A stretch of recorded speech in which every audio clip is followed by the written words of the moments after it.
In 2013, I bought a pair of Broadway Limited E-6-A locomotives with the DCC decoders and sound already on board. These engines I thought were going to be great for pulling my passenger trains. And at first, I was very pleased with the locomotives. It took a little tweaking to adjust the sound over the sound of the motor from the engines, and so they were a little louder than I wanted them to be, but it helped mask the motor sound of the locomotive. But about 4 to 6 months after I had the locomotives, the speakers started crackling, and in one of the locomotives, the sound went out completely. When I contacted Broadway Limited, they were very welcoming in having me send back the locomotives along with the fee for the engines to be repaired. And after a few weeks, the locomotives came back. They ran just great. They sounded great. But then, about 4 months down the road, the same thing happened again. And I became greatly disappointed in the fact that in the 4 months after they had been repaired, they hadn't even had that much time of being used. And I thought, this can't continue of having these locomotives sent back every 4 months. Something better would have to be done. So even though I really liked the idea of the sound, I thought I could live without the sound. During an operating session, after a while, sound really does get kind of distracting. And I was looking at sound for these locomotives basically to be something that if I had an open house, that it would be entertaining for the guests. But for operating standpoint, I could live without the sound. And so I was willing to sacrifice that. So while I was at a train show, there was a gentleman that had a Kato E-5 for $40. And it got me to thinking, hey, I wonder if that Kato chassis would fit underneath that E-6-A Rock Island shell of those Broadway Limited. And so I thought for $40, I would definitely take a chance.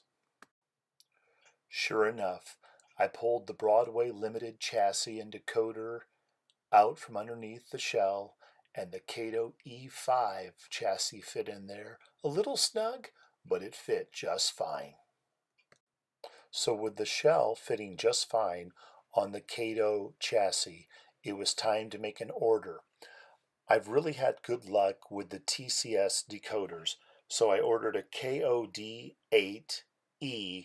decoder that would go on top of the Kato chassis. Putting the TCS decoder in was very easy. Pulling the DC board out, lifting up the tabs on the Kato locomotive. Then it was on to wrapping the cape-in tape around the recommended areas so there wasn't any shorting out once the new decoder was put in. Once the TCS decoder was in place, I folded the little brass tabs back onto the new decoder and put the Kato plastic tab in place. I have found that soldering the tabs to the TCS board is a whole lot more reliable than counting on that Kato plastic tab to continue to hold down pressure so there's good contact. So in time, you may want to solder yours if you ever do a locomotive conversion like this.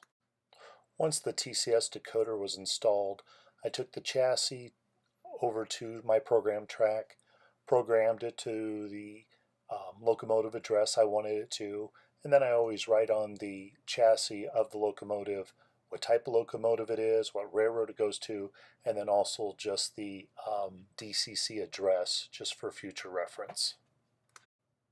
Once everything checked out with the decoder and I knew that I didn't need access to it any longer, it was time to put the shell back on the chassis and take it for a test run around the layout.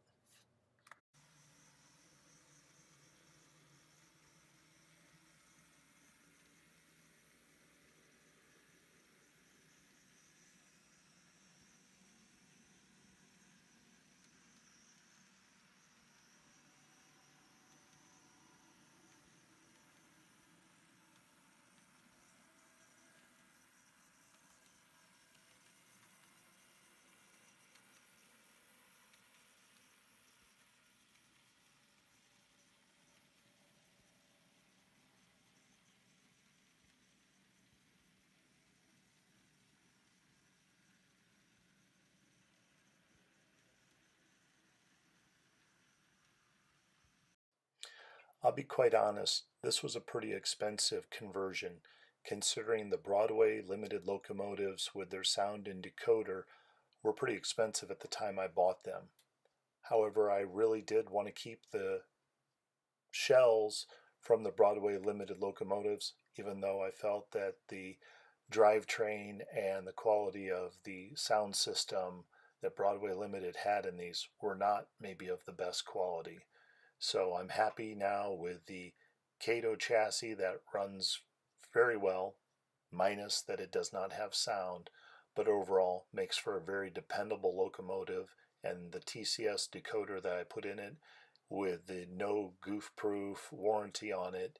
If anything ever fails, it's easy to send just that decoder back for a replacement. I hope you found this video useful, and thank you for watching.